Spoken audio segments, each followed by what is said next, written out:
now, everybody. Quiet, listen to me. We're going to start a show. Now, some of you people have been with me before. You know it's going to be a tough grind, but we're going to have a show.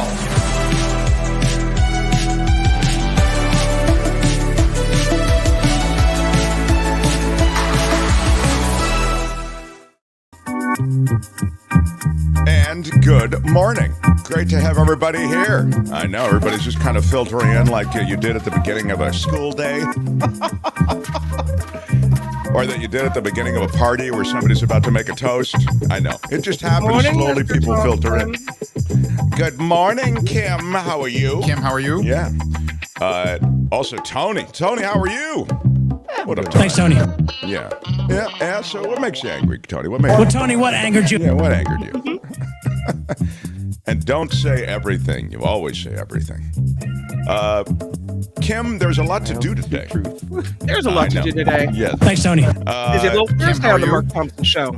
It is a big Thursday, so it's Tech Thursday, so Jefferson Graham's going to come through. All right. And, oh, wait a minute. Oh, my God. I love this stuff. Oh, yeah. You're breaking up. It's overmodulating, Mark. No, sounds okay today. Tony. Thanks, Tony.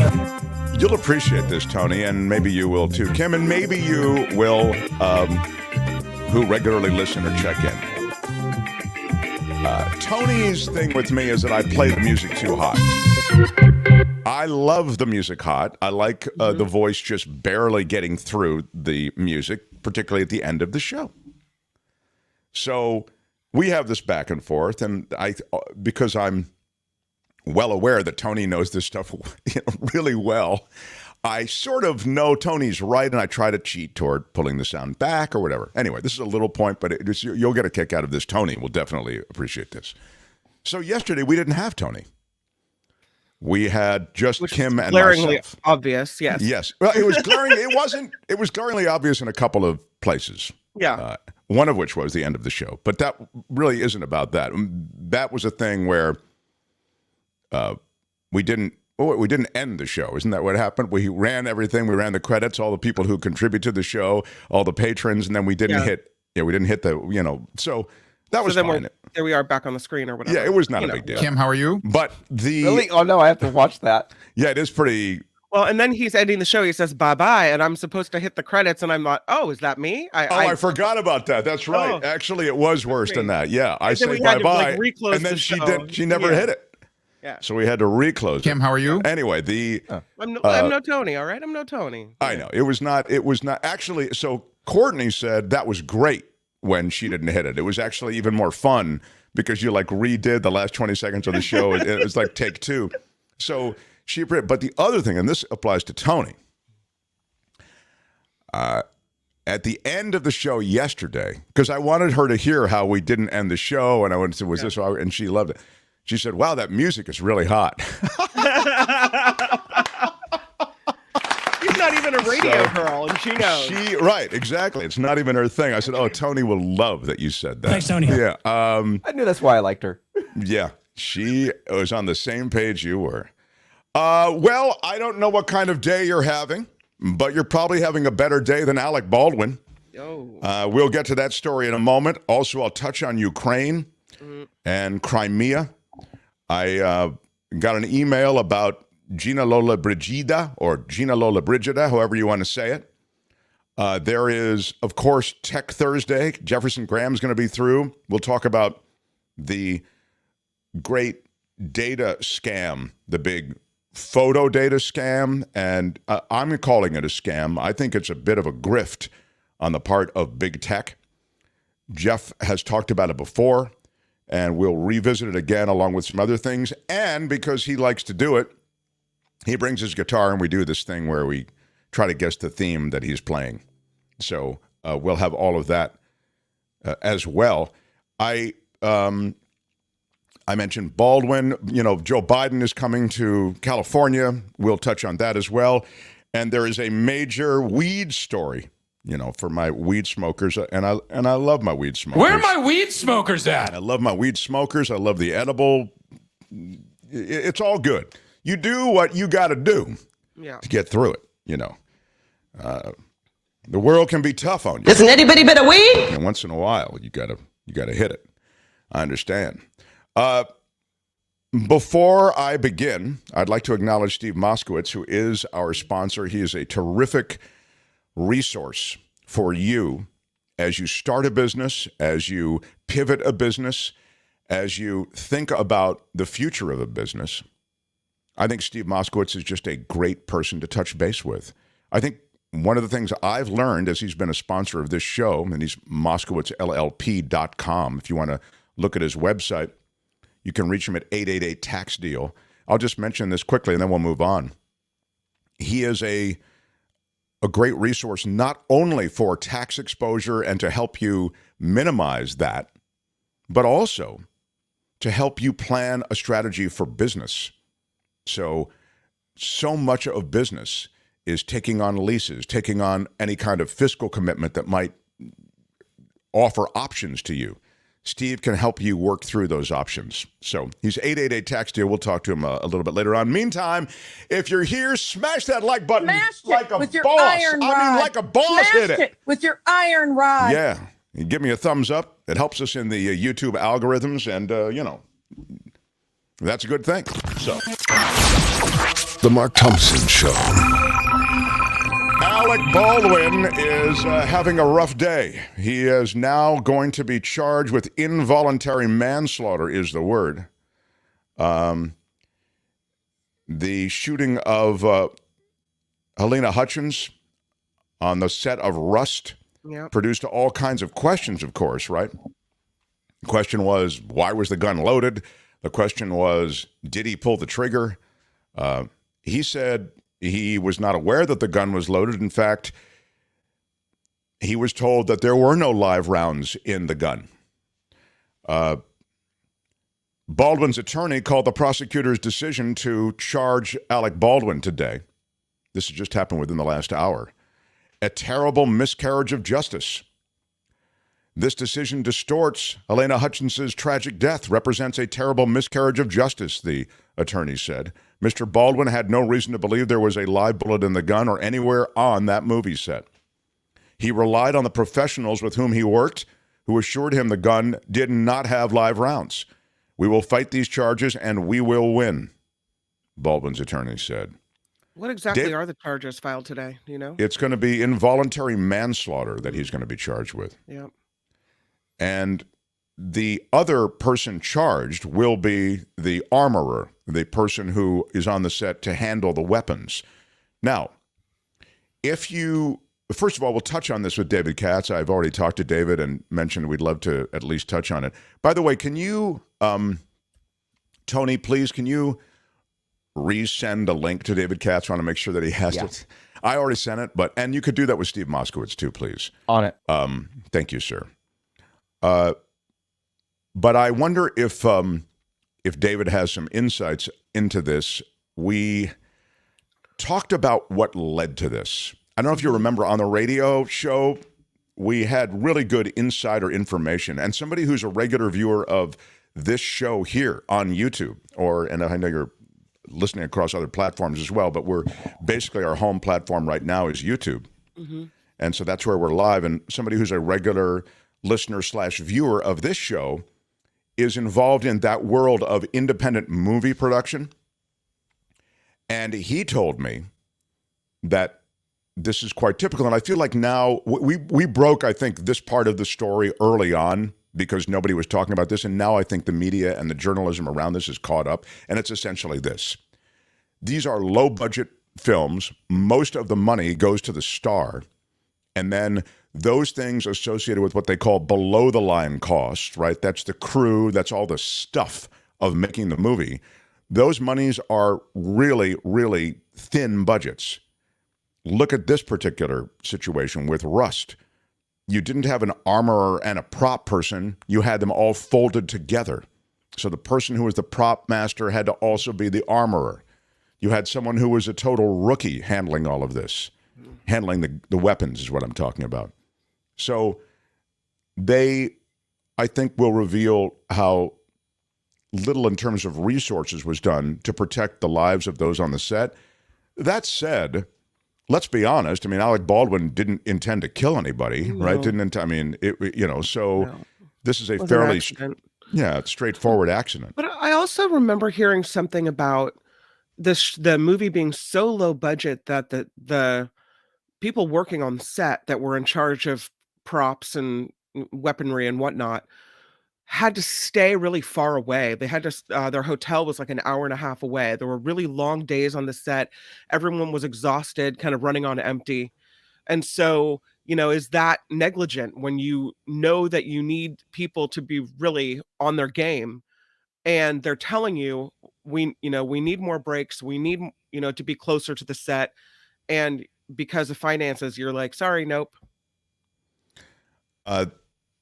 That's exactly right. I mean, what you're talking about, Kim, is something that was the symptom of what I'm talking about, which is the fact that it was a super low budget operation.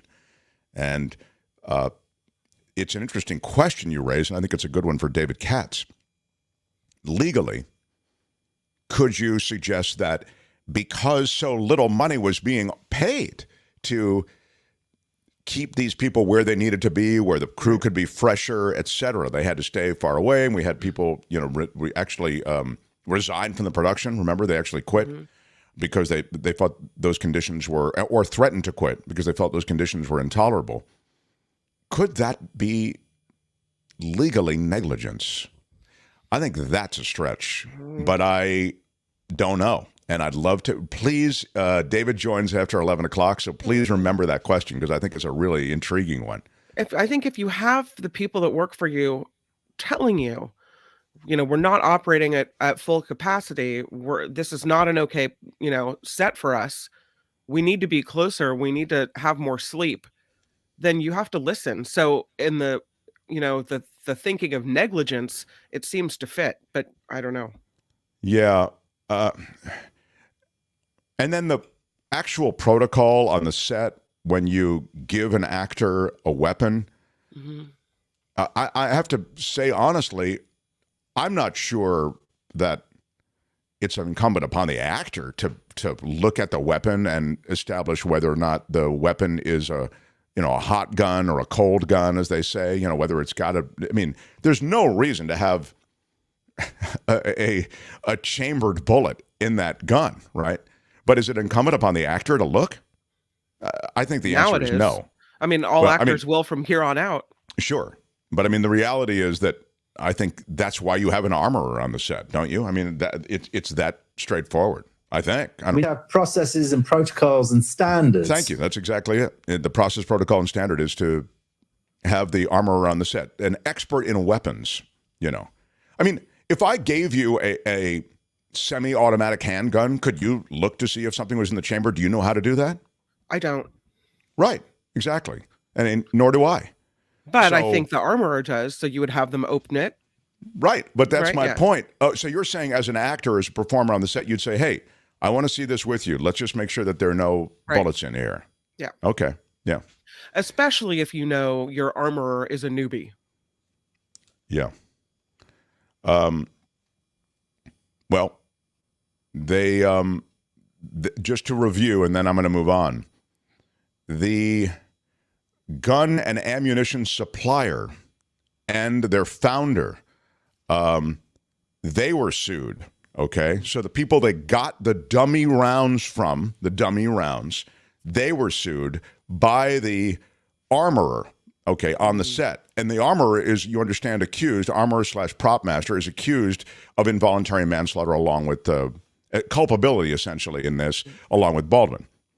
So we know this because of the accusation and the accusations associated with the lawsuit, they deny any wrongdoing. They allege, and this is the key, that with the dummy ammunition, there were live rounds mixed in.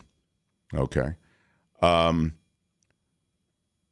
don't know how that happens. So anyway, that's where we are on this thing. And this is a new suit, and we'll hear more. But pretty wild. Alec Baldwin being charged. In another sense, somebody had to be charged, right? What are you going to let a woman be shot on a set and killed, and nobody's going to be charged with anything? Anyway, that's the latest on that. So Joe Biden is coming to California. The Mark Thompson Show. He's going to be here later today. I guess he's going to concentrate on Santa Cruz County. Isn't that what's going to happen, Kim? That's right. He is here to look at both the affected areas, to assess what federal support might be additionally provided. It's all really about money. I think these are situations in which presidents visit. It's a photo op thing, but it's also a reminder that the federal government is there with a hand. And, there's a lot of performative stuff associated with this, but California really needs it. I mean, as I mentioned to you yesterday, the damage, I'm talking about the financial damage, not to mention the human toll. The financial damage exceeds that of the wildfires. So, when you look at that, it's pretty big time. I thought the other thing that was interesting, and this is Thursday, so Belinda will join us with this, The Planet Stupid. The other interesting thing, the libs may not like this, but, and I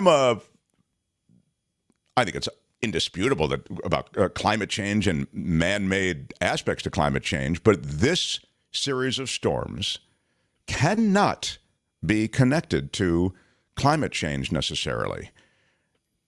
They think about these things now. I was reading a piece on this today that meteorologists and climatologists think about this as a piece of the drought rain cycle that is life in California. Huh.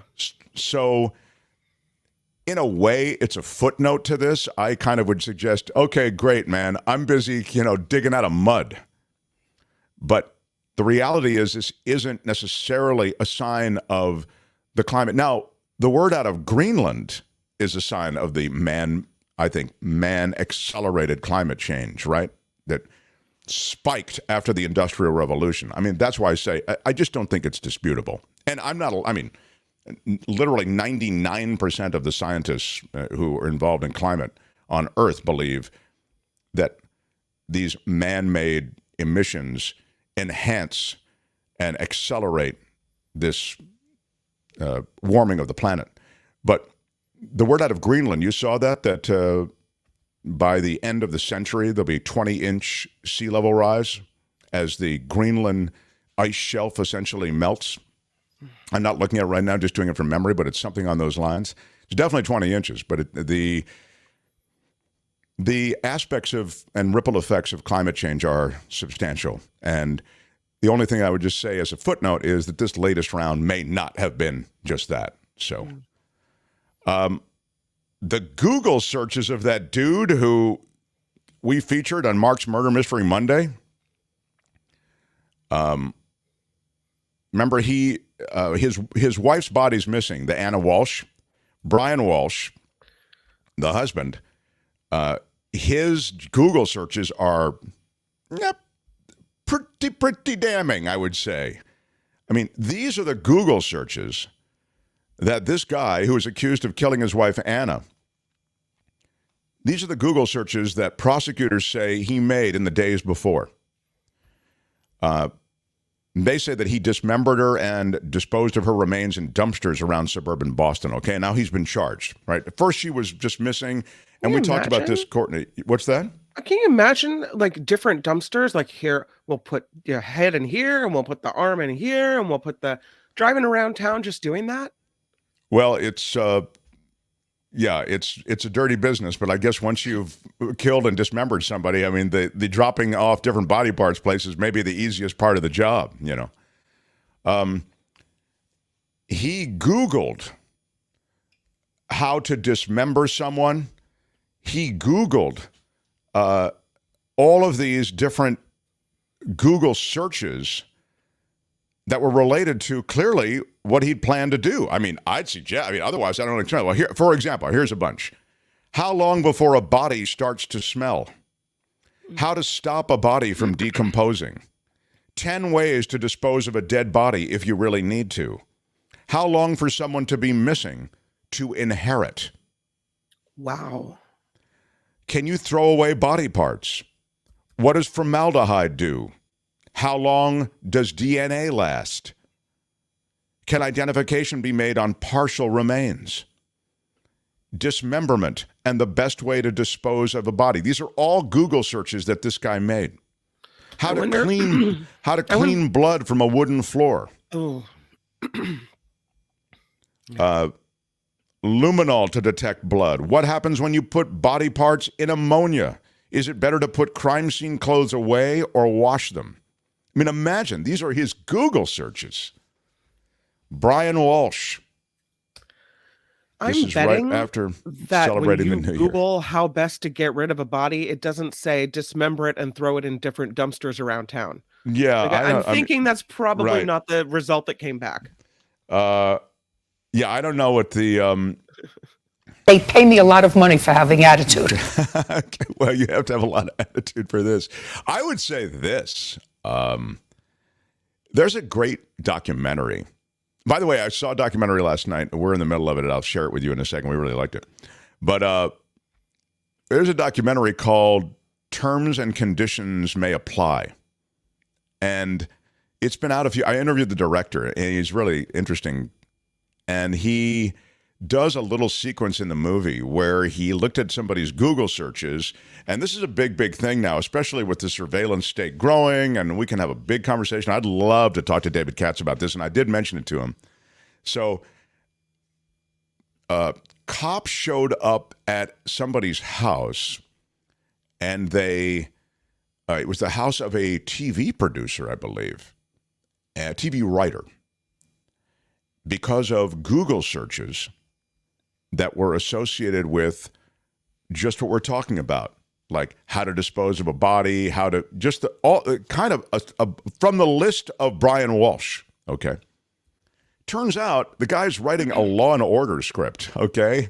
And the cops searched his entire house. They looked at the backyard. There's nothing, it was like, guys, here's the script. You can see what I was doing, So it is possible, I guess, to misconstrue in situations like that one. But in general, especially with the wife missing, I mean, Brian Walsh is... Do you ever go in and delete your search history because you look at it and you're like, God, it looks awful. I mean, because of news, I am searching for some crazy stuff. I'm looking for pictures of things to show you guys during newscasts. If you look at my search history, I look like a criminal. I'm looking up crime cases and... did they find a body? Like, really? Yeah. Kim, how are you? Well, I feel like this is what a criminal would say. Like, delete history. One thing I can tell you is that, right.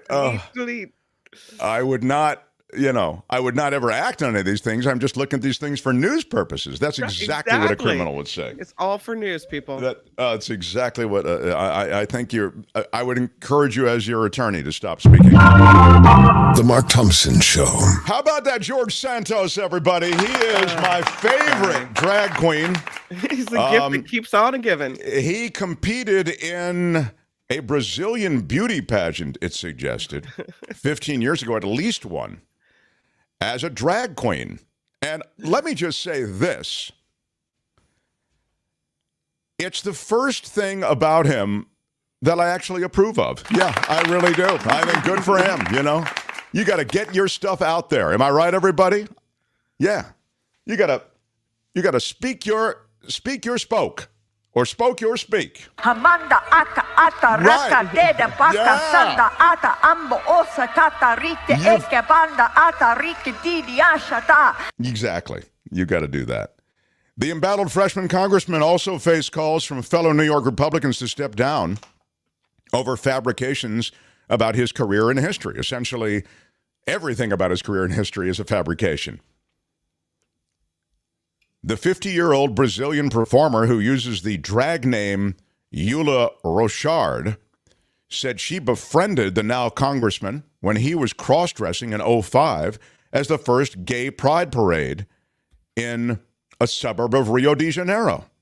3 years later, Santos competed in a drag beauty pageant in Rio. Exactly. I'm sorry I missed that. Yeah, have you ever been to a drag show? Yeah. Yes. Anything more than that? I mean, where was it? San Francisco. Uh-huh. Yeah, fun. and we've had the performers come into the studio at the old station, so Yeah. But I have to say, it's not to me that he's in a drag show. I mean, more power to you. That's awesome. It's then you turn around and you say you support DeSantis in Florida and the Don't Say Gay bill.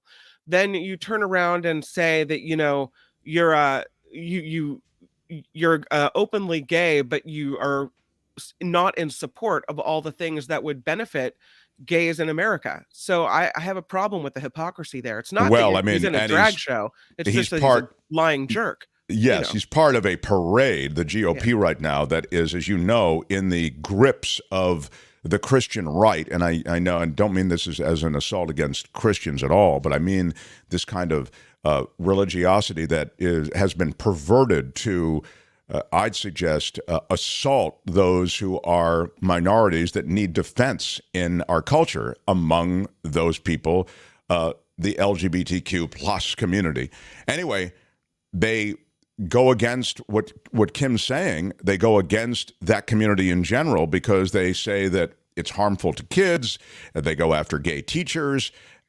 Again, you're part of a group of people in the GOP in Congress that has been weaponizing, essentially, religion against this community. And for that reason, that makes you a giant hypocrite, at least, and a hypocrite and liar, it would seem, probably more accurately. So, and everyone who talked to him says that he was lying a lot. I mean, you just have people are coming forward, I didn't believe anything he said. And, we all have people like that in our lives who tend to exaggerate or whatever. That's, I guess that's the situation with him. I mean, I think it goes beyond exaggerating. Have you seen all the Santos memes that have been popping up? Like, I saw one last night. He's the first man on the moon, and he's got a little astronaut suit. I mean, people are just it's the best. Putting together some funny stuff. It's the best. Yeah. That guy who sprayed water on the homeless person in front of his place, I guess they're charging him with a misdemeanor, man. That was probably something that, well, once it went viral, you knew something had to happen, right? Yeah. They involved Brooke Jenkins' office. She's the DA in San Francisco. And so that's happening. That guy will be charged. I'm sure he's surprised. To him, he's probably just defending his business, right? Yeah. And probably frustrated, thinking that he's punished for doing something to her, but he had no recourse when it came to her getting in the way of his business, of people not coming there because she was sitting in front. But you can't do that to someone. You can't physically take it out on them. I think business owners are frustrated in the city. You're absolutely right. I mean, there are people who are literally defecating in front of their, and urinating in front of their business. They're just setting up shop in front of their business. When they call the cops, there's nothing the cops can do. I mean, increasingly that may change. In other words, they will be able to do things with those people. But let's face it, it's a problem for business owners to make a living already. And when they're faced with this kind of thing, and this guy tries to, essentially, he views himself as harassed. He tries to harass back. And this is what happens. There are legal ramifications. Again, it's a brutal situation, not condoning what he did, but I am just saying that it does reflect, as Kim's saying, a pretty substantial problem, in the city and in San Francisco, also Los Angeles.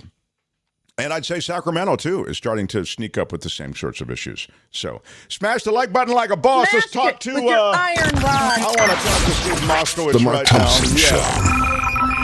How about it for Steve Moskowitz? Steve, I was bragging about you before and your abilities to set people up in business, as well as, particularly now, I think at the beginning of the year when people are pivoting businesses or thinking about setting up small businesses or expanding businesses, they're real important decisions and forks in the road that people have that you can help with. Absolutely. And a lot of people qualify for that treatment. They don't realize it. For example, suppose you say, they're retired, or they're a wage earner, and on the side they have some stocks they deal, or some investments, or some rental properties, just a side hustle. Well, guess what? We set up a business for them. Number one, for asset protection. Because suppose you're a landlord, and suppose you have 3 rental properties, and one night your tenant gets rip-roaring drunk, falls down, breaks his back, and becomes a quadriplegic. So, of course, he sues the landlord saying, well, he broke his back not because he was rip-roaring drunk, but because the floor wasn't maintained properly. And the jury says, well, you're a landlord, so you're inherently evil, and we're going to award every penny that the plaintiff wants. One lawsuit can wipe out a lifetime of earnings and so just ruin your life. And juries don't care what your insurance is. They give away an amount. If it's more than your insurance, they take everything else you have. The simple act of setting up an entity can protect you from all that. So what we do is we will set up an LLC for one property and limited partnerships on the other properties. Now, if you have that same lawsuit, the maximum loss to the landlord is the equity in that property. That's it. Everything else, the other business assets are safe. Personal assets are safe. So that's the number one main reason we do that, to protect people, because people love to sue. And you say, oh, Steve, a little technicality there. Why are you setting up one LLC and 2 limited partnerships? Why are you doing that? Because the state of California takes an annual franchise fee of $800 for an LLC, but they don't take it on an LP. And the bottom line is, instead of paying a fee of $2,400, you only pay a fee of $800. That's true if you had 10 or 100 of them. So that's one of the things we do. And That's a great example. Go ahead. Sorry, Steve. That's just terrific. When somebody gives you something nice, what do you say? Thank you. No, you say more. I want more. No. And what happens when we set up these companies? I say thank you. I'd like more. To be fair. Okay, go ahead. I like that one. Then what happens? Excuse me. We say, okay, now we can set up one of those fancy pension plans and have all those other benefits that we couldn't if we were just an individual with a side hustle. So we did asset protection and we saved taxes. Yeah. I love that. I just love it. I love it. And that you can see right there in that example, so many different forks in the road, and you have to take the right route. Yeah. And if you're just Googling it, you ain't going to make the right route decision. Reach Steve Moskowitz at 888-TAX-DEAL, 888-TAX-DEAL, 888-TAX-DEAL.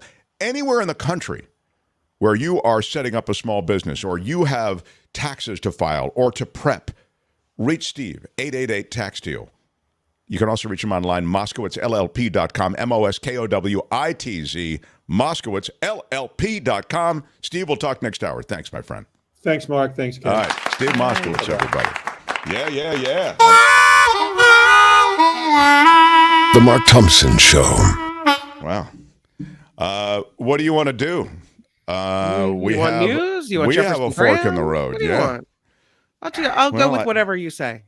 I love news. Yeah. I also love Jefferson Graham. This is a classic dilemma. I'm not good with classic dilemmas. I am going to suggest that we go to Jefferson Graham with Tech Thursday, that he provide always good information. Yes, and plays a little music. That's nice. Yes, he always gives us that little quiz at the end. Yeah.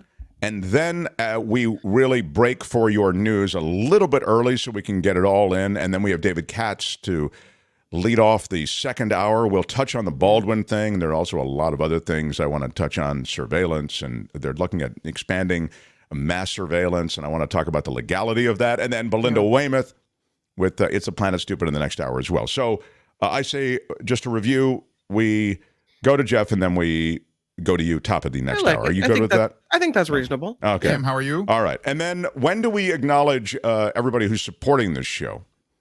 When does that happen, Tony? Let's do it at 11:05 after news.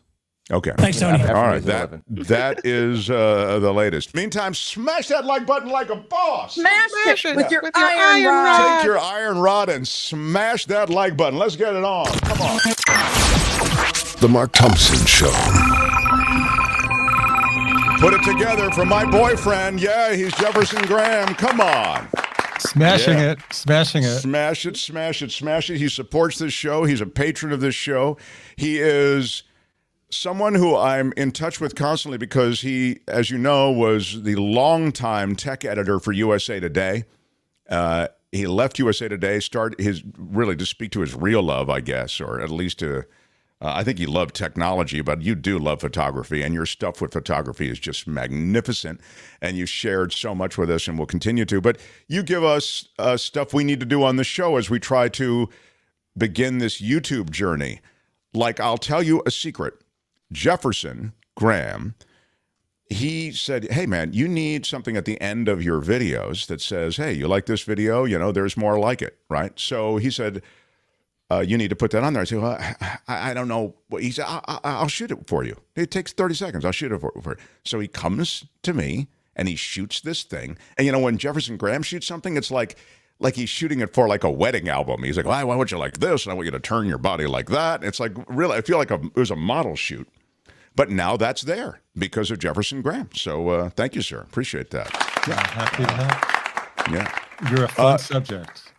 The QR code. What is the QR code, people are asking? Please tell them. Lower right of the screen is a QR code. Yes. Open up your camera, hover over the QR code, and you can subscribe. You could smash the subscribe button, or you could just put the camera over it to subscribe to my YouTube channel. I only need 18 today to hit the magic 9,000 mark. Oh. Wow. Okay. Smashed it with your iron rod. Look at you. Yes, it's just would make me feel so good to hit 9,000. And I want Mark to hit 10 as well. So let's get Mark for 10. Yeah. Now, well, if people are technologically, they don't know what to do with the QR code, they can go to jeffersongraham.substack.com and subscribe, right? They can. Okay. Yes. But if they've gone to any restaurant in the last 2 years where you say, hey, where's my menu? And they say, oh, we don't have menus anymore. Just hold your camera up on the table. I think they're savvier than we think now because they were forced to. Yeah, no, I think that if it's pretty straightforward. You just put the camera up to the UR code and you'll see right there. It comes up. It really is. That technology is pretty great. There's a lot of great technology out there, and this is a part of it. One of the things, though, that has become seamless, and you touched on this the last time we had a conversation, is this storage of photos and data, you know. And you had done a conversation with us a long time ago about sort of, and I consider this a scam, so I'm going to use this word scam, the scam of Gmail and other, not just Gmail, and other mail services where you think you're there and you look at the email that you want, you delete a bunch of them, but there's a building cache of emails. There's a building collection of emails, and you end up with thousands of emails, even if you haven't read them, and that takes up data space. And then they say to you, hey, you're almost out of data space. Wouldn't you like to pay $3.99 and be able to keep all of your photos on here and your email? And you end up paying $3.99 a month. That is a scam in a way, right, Jeff? Well, it's their business model. There's no such thing as free anymore, and there's no such thing as free mail. They get you in until you get to the point where you have so much mail you can't even manage it, and you have to pay. And in Google's case, it's mail plus photos plus Drive, and they all go together. So that if you have a bunch of photos on your Google Photos and you go over the limit, that can stop you from reading your email, from responding to your email. And it's a pain in the butt. Every time that they tell you you've run out of room in Gmail, check your photos first, because it tends to be that's what it is.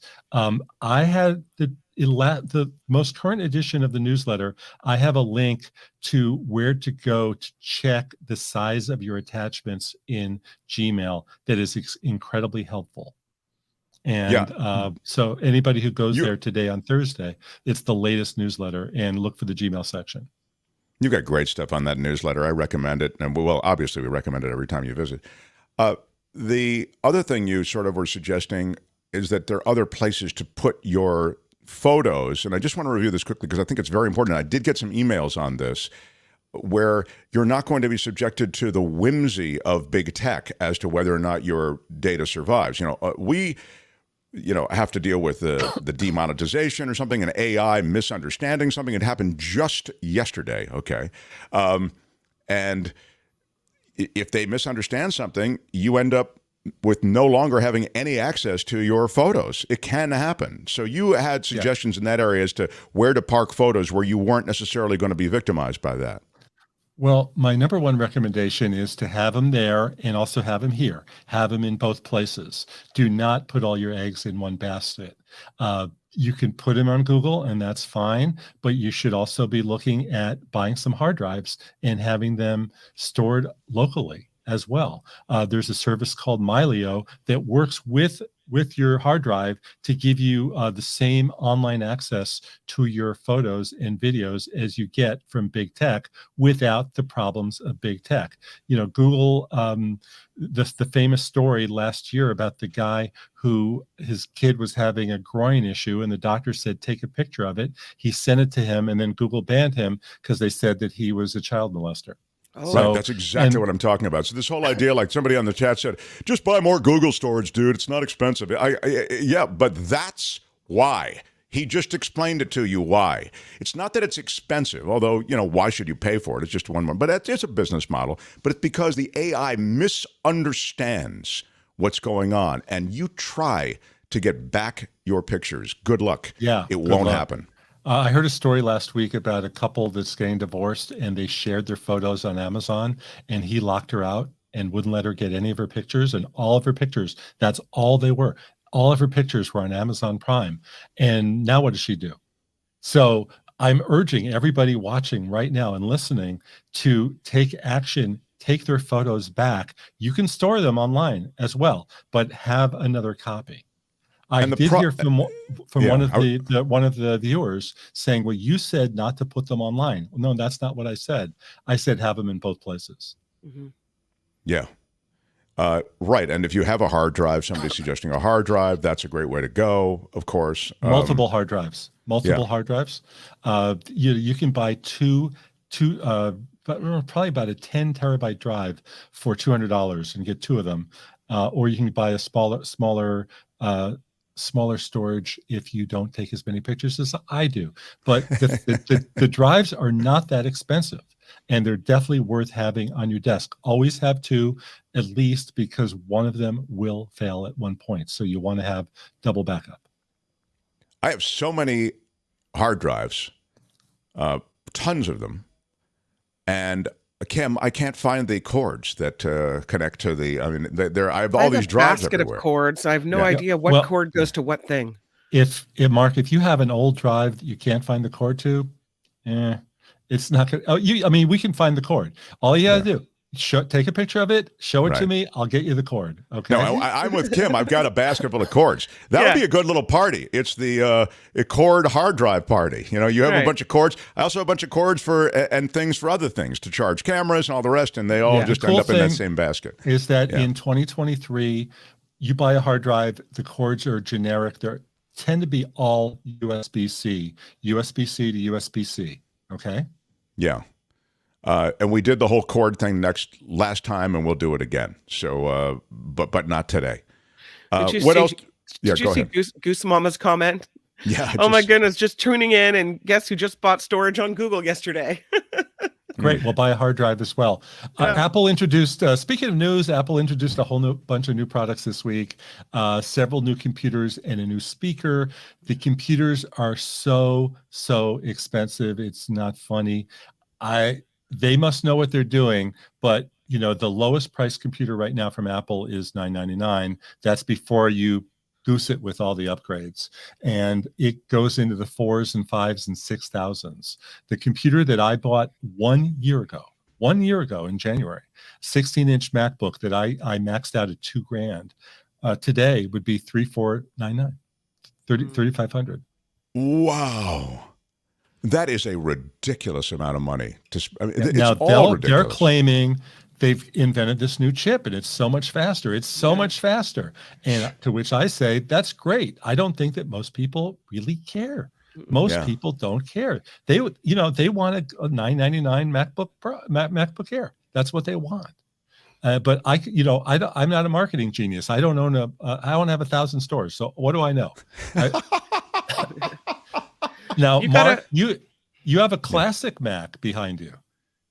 I do. This Mac here. Yeah, this Mac here is.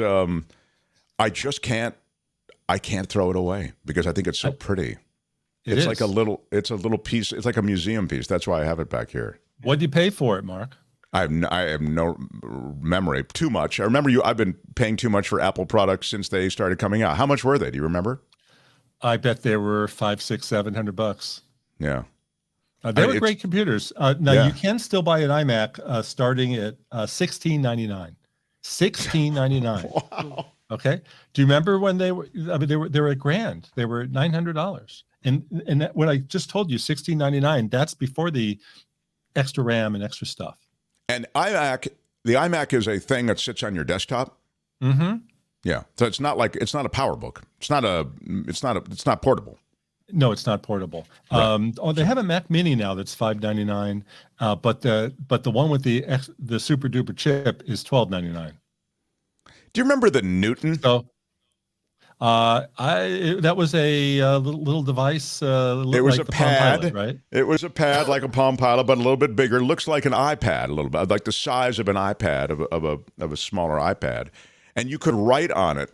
This is from Apple. It was an Apple product, and you could write on this Newton thing, and it would learn your handwriting, and it would turn it into text. And it also had a lot of other features that were cool. And at the time, it looked just like those UPS things where they deliver something and they ask you to sign it. It looked exactly like that. And it had a stylus just like that. So I'm just thinking, you made me think of it when you talk about that technology, because I was way into Apple at the time. So we bought all the Newton stuff, and I was just so excited about Newton, and I felt like we were going to keep adding on to this technology and blah, blah, blah. Then for my birthday, my girlfriend at the time got me a Newton gift certificate. So I go into Westwood, where they had this Newton store. There's a whole store dedicated to this Newton technology. And I'm going to use my gift certificate to, soup up my Newton. And I arrive at the Newton store. I had parking as a pain. When you get in, I have my box with my Newton, and I've got my gift certificate. The store is completely gone. I mean, it went away overnight, and they made no announcement. And then there was an announcement saying Newton will no longer be supported by Apple. Apple's dropping the Newton line. It's like, and somewhere there's still a gift certificate, is my point. But it's worthless. Yeah, sadly, I can't apply it to that Mac you're talking about. You did get a text from JR who wants to know if there are any good tools for categorizing all your pictures. We could talk about tagging tools. There's actually a great tagging tool hidden in Apple Photos on your phone when you press the I button and there's a face. And if you associate the face, Apple will learn all the faces, and it will take you time to set up. Look to spend an hour to 2 hours, but once you do, everybody's tagged, and it works really well. It's fantastic. Yeah. Is that creepy though? Like telling Apple who everyone is in your photos? I don't think you're telling Apple. I think you're telling yourself. Okay. It's just it stores on your phone. Kim always feels somebody's looking over her shoulder. Yeah. And because, to be fair, big tech sometimes is. So yeah, I'd rather have Apple monitoring me than Google and Facebook. Yeah. Well, Apple, this is the last point, then I want to get into the themes. Yes. Apple actually makes a point, and this is a big business situation for Apple. It's the tug of war that Apple is in with Facebook and Google. They make a point of what they can do to protect people's identity, people's email addresses, information, people's data, information that those other companies, Facebook and Google, actually monetize, right? You're on Facebook and you're on Google for free because they're selling information about you that they have through your data. But Apple makes a point of saying, we're going to protect that. Isn't that essentially it, Jeff? Yes, that's one of their sales tools. And, I take them at their word. They're certainly not creepy following me everywhere like Google. I think we were talking about Kim's search history.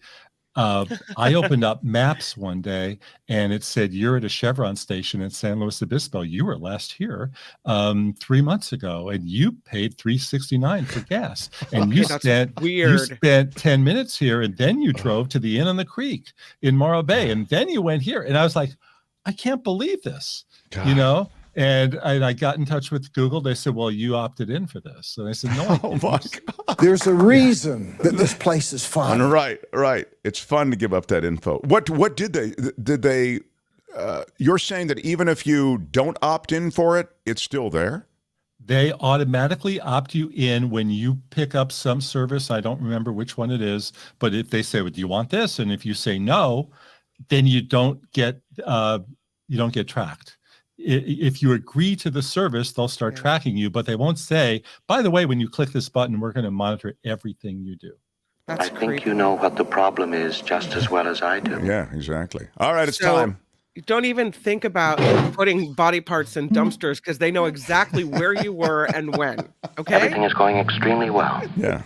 Okay, so you've heard Mark has told you all about me. And one of the things is that I keep TV themes in my brain for years and can't let them go. And it's always fun to see how fast people can pick it up here on the show. So I'm going to start with a few notes. Anybody get it yet?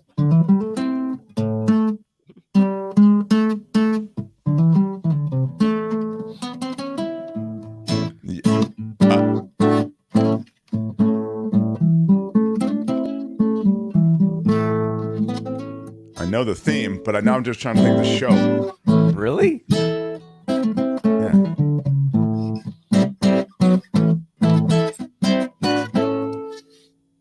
And Michael got it. Night Court. Very well done. Nice job. A lot of people got it, actually. It was well done. You know, the other thing. Topical. I was going to say also, yes, very topical, that everything Jefferson Graham plays, Kim, sounds... these TV themes that you could say were hack. It doesn't matter what the theme. They all sound so high end because he plays it in the guitar with that acoustic way. It's kind of cool. Oh, here's another one. Here we go. When he starts to play, my brain goes to my knees, and I'm just like. This is why guys who play guitar get.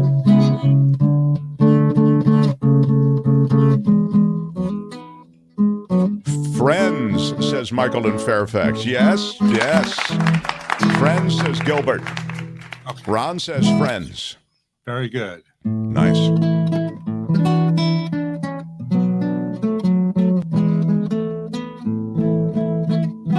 I've got it.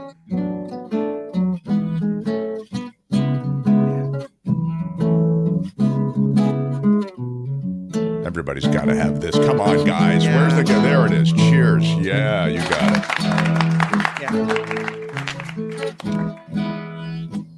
Very strong. Very strong. Very good. And last one. Here's the last one.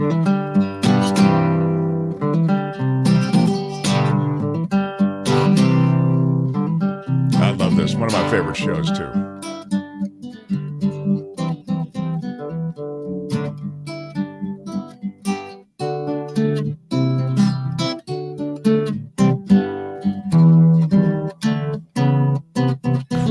One of my favorite themes.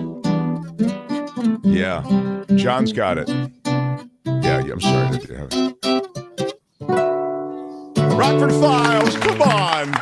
Rockford Files. Yeah. Yes. Rockford Files. Good. So great. I love the beginning of Rockford Files for just when you hit those two chords, it's like, God, it just brings me back to that show. Wow. Yes. In your Firebird, right? Yeah. It was James Garner, right? It sure was. Mike Post wrote the theme. Yeah, Mike Post. He's so prolific as a theme writer. And Garner, a real animal lover and kind of an animal rights guy before animal rights was cool or cooler. This I don't know. I do know that he lived in a mobile home park in Malibu. It's the character, right? Oh, right. Jim Rockford did. Yeah. That was my dream when I came to LA. I wanted to live in a mobile home park just like Jim Rockford.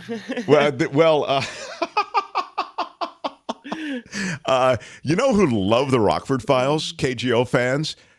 Ron Owens. He loved the Rockford Files. Ron was a dear friend, so I knew all of that crap about him. What the hell is going on in the United States of America? And so it's a little interesting overlap. So, Jefferson Graham, here is your QR code again. Hey, thank you. If you're just joining us, just put your camera up to the QR code, and you will be subscribing. And he's at 9,000 And that's subs. Photo Walks TV. Check it out on 9,000 YouTube. subs, Jefferson. 9,000! You're welcome. You're welcome. Yeah. You're welcome. Yeah. Very cool. Yeah. That's not fake. That's real. Exactly. That's not fake. That's real. Jeff, you're there. 9,000. Thank you for joining us. Love that you're part of the show. This was so much fun. Thanks for all the support of the show, too, my friend. I really appreciate it. Thank you. Jefferson Graham, everybody. Yeah. The Mark Thompson Show. It was great. I loved it. How would you handle this? We could try ignoring it, sir. Morning. You cannot say you love your country. Where are my weed smokers at? Stay at home and get baked.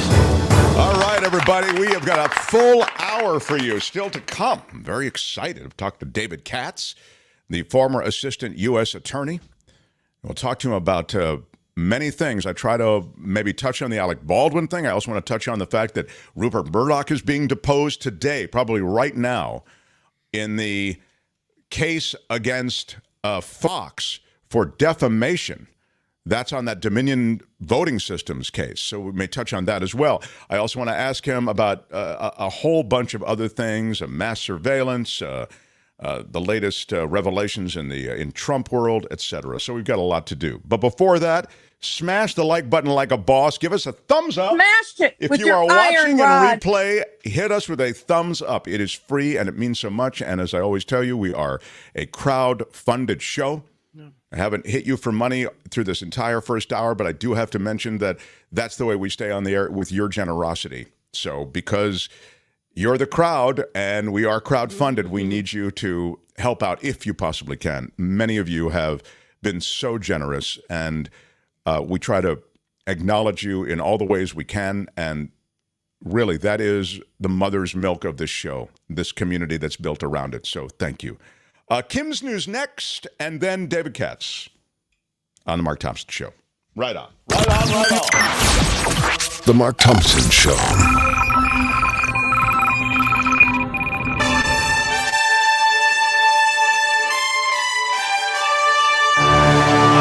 On The Mark Thompson Show, I'm Kim McAllister. That's right, bitches.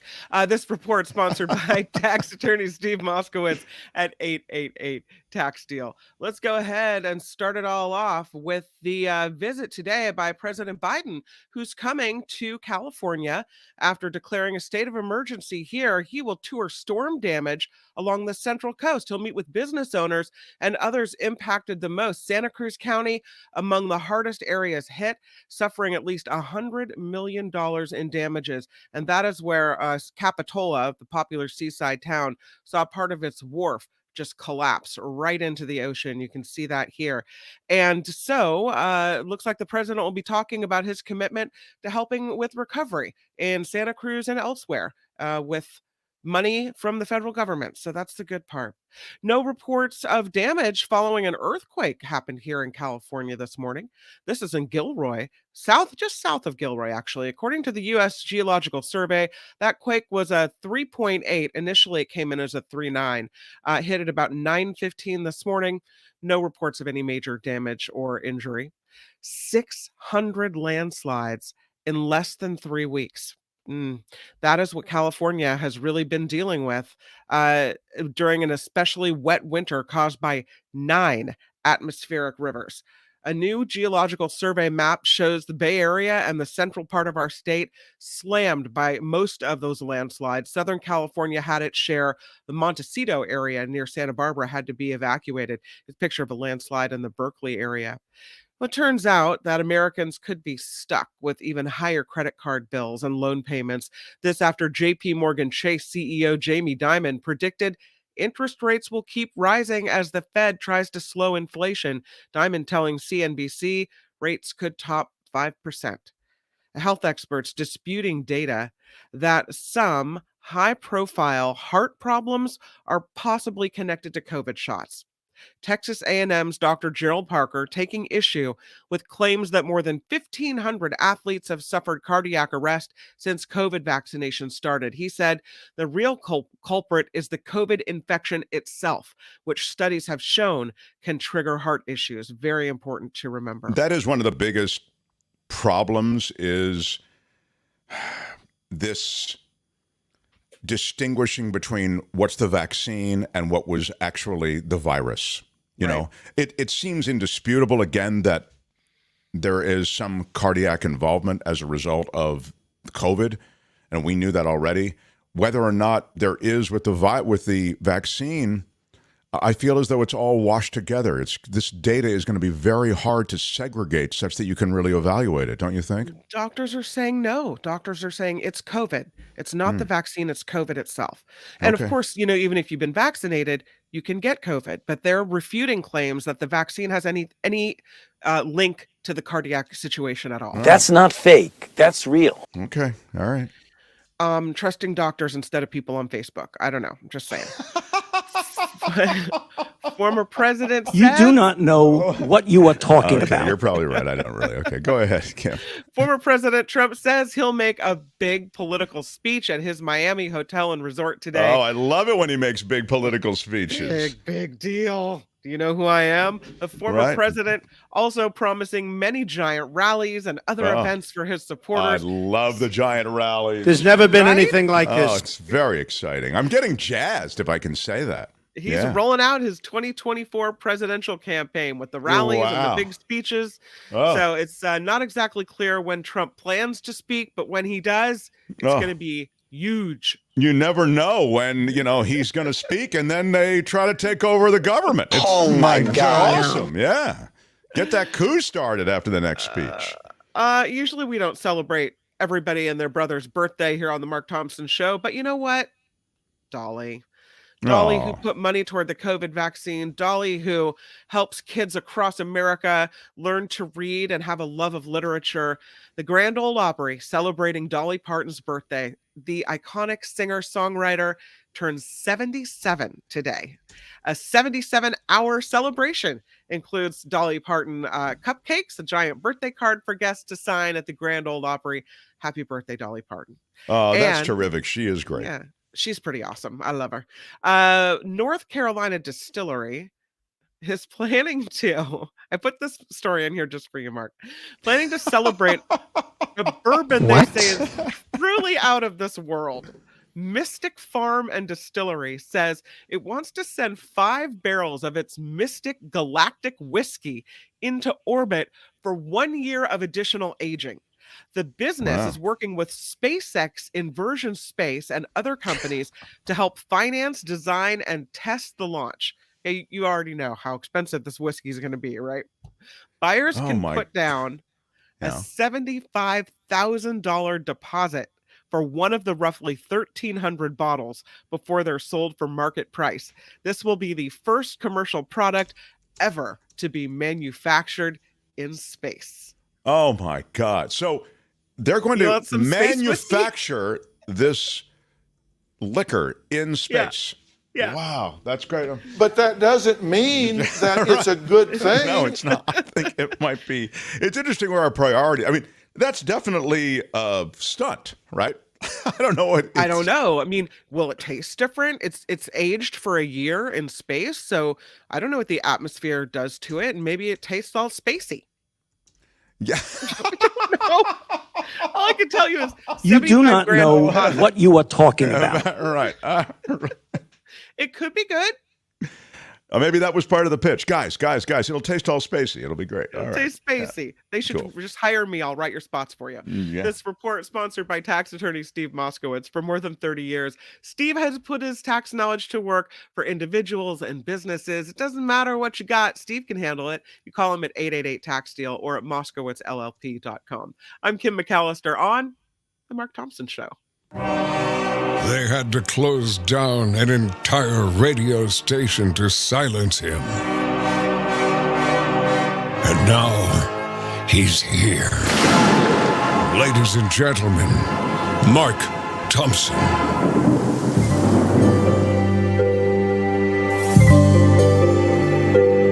The Mark Thompson Show.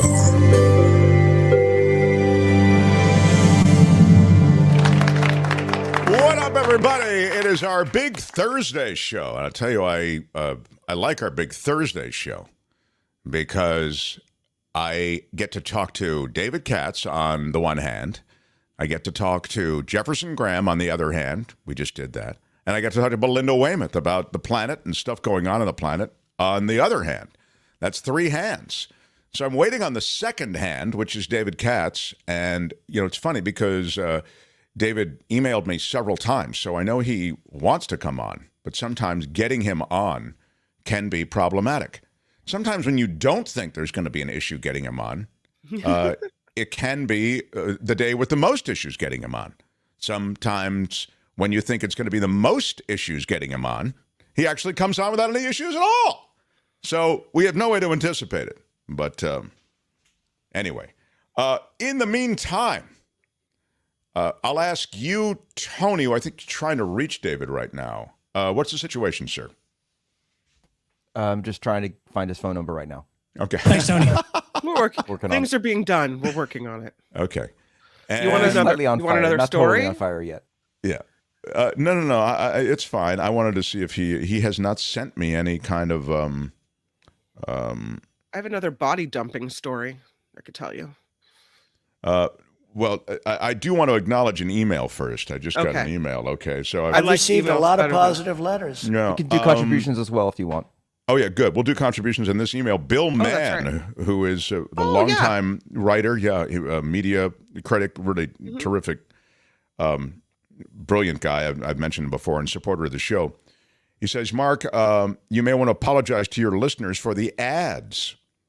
YouTube blasts ads into your feed. Oh. You haven't mentioned these yet. Oh. Well, I didn't know. One of the ways that YouTube handles content on their platform is to sell airtime, right? So it's kind of like what they used to do at the old radio station. So yeah, when you say they blast ads in, I hope they don't come in super hot. I hope they don't, they aren't super annoying. I don't have any control over that.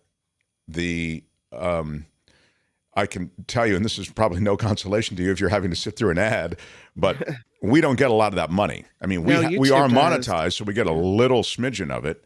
And maybe as we grow this channel, we'll get even more. But right now, the lion's share of the YouTube money goes to YouTube.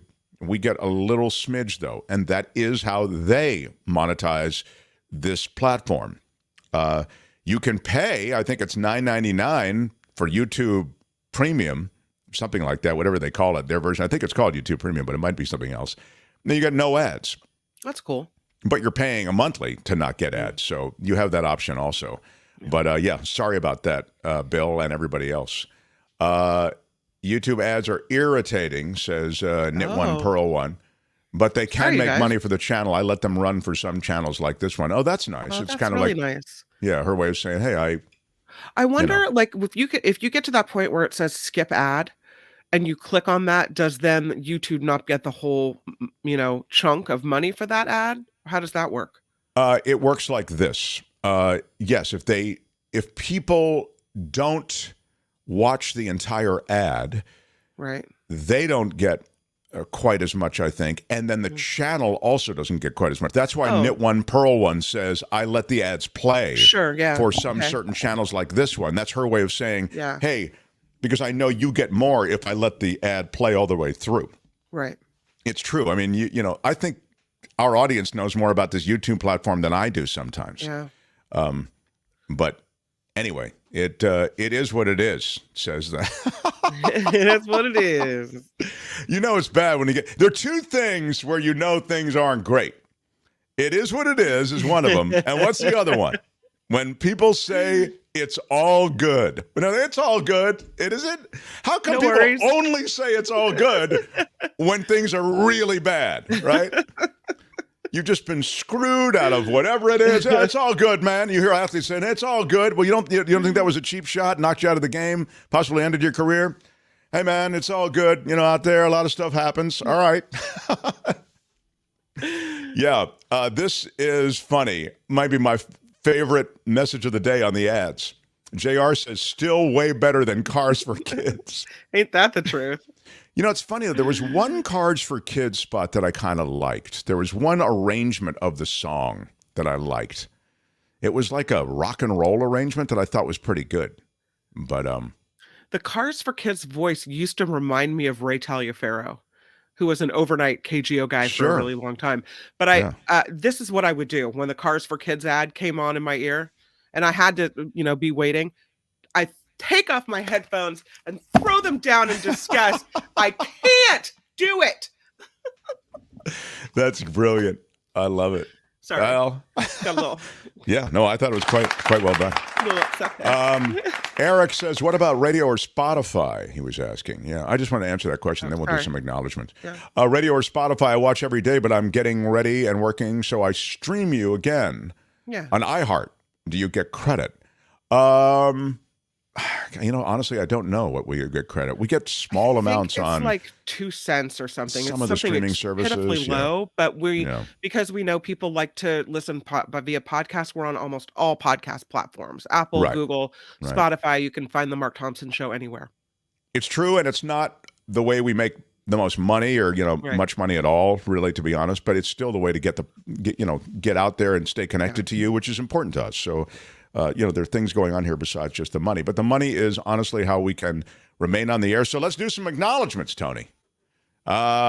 James Buchanan, what up, James Buchanan? Thank you so much. Thank you so much. James Buchanan, $4.99. Thank you, my friend.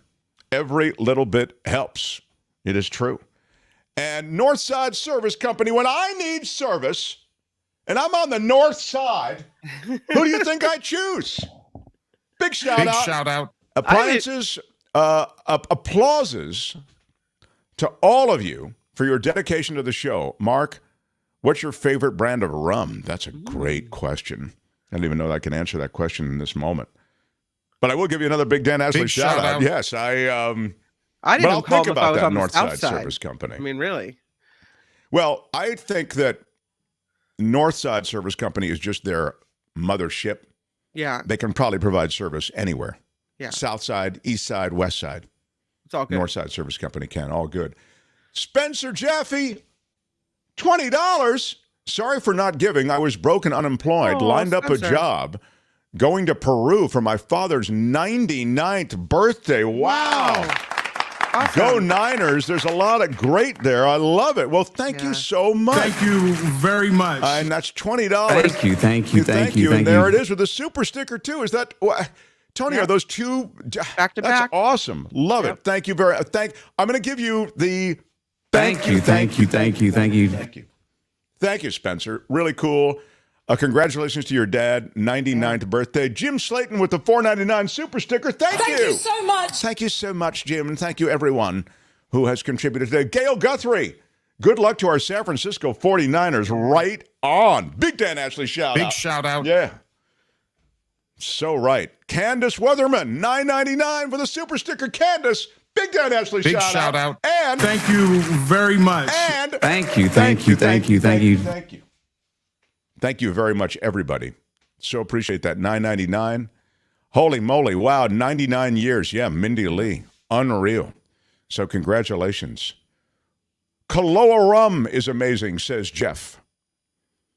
Kraken rum is a good one, says Eric. Northside Service Company says it the way they like to say it with a $5 contribution. Thank you. Thank you so much. Thank you so much, Northside Service Company. You can leave us super stickers and super chats here on YouTube. You can also go to our website. I'll get to David Katz in a moment. Our website is themarkthompsonshow.com. themarkthompsonshow.com. You have to put the in there, otherwise you'll end up at a ventriloquist. And ventriloquism is terrific, but it doesn't help our show particularly. So it's themarkthompsonshow.com. It'll look like that. Those of you on YouTube, you can see it now. One tab goes to Patreon. One tab goes to PayPal. In either case, you can make a contribution, and that helps keep us on the air. So thank you very much, all of you who help us here on the show. Appreciate it. The Mark Thompson Show. Now, without any further delay, we had to wait for him, but it only built the anticipation. For the guy's the former U.S. District Attorney, and Assistant District Attorney. He's an insane source on so many things legal, and we've got a lot of questions for him. David Katz, welcome, sir. Great to be with you, Mark. Assistant United States Attorney. What did I say?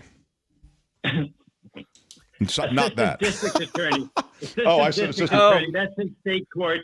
In United States District Court, you're an Assistant United States Attorney. So, okay, so Assistant U.S. District Attorney. Yeah, I usually get it right, but I think I screwed it up because I'm, frankly, because I'm a moron. All right. Yeah, I'm barely, I'm just. You do not know what you are talking about. Exactly. There's that. Okay. Now, David Katz, so much to ask you about. I'd love for you to take it where you want to take it a little bit because our time is limited now. But I saw that, for example, Rupert Murdoch is being deposed right now while we're speaking, most likely, in the Dominion defamation case, that Dominion voting machine case. That's a $1.6 billion suit. I was just going to ask you briefly, is that a suit? It seems to me like there are real damages, provable damages there, and isn't that what you need to prove in a suit like this? Yes, those are real damages that could really harm Fox, that Fox would have to pay upwards of $1 billion. And, they picked on somebody their own size. They picked on Dominion, and they diminished Dominion's business prospects. They said that their vote counting system was skewed. It was irregular. It didn't work.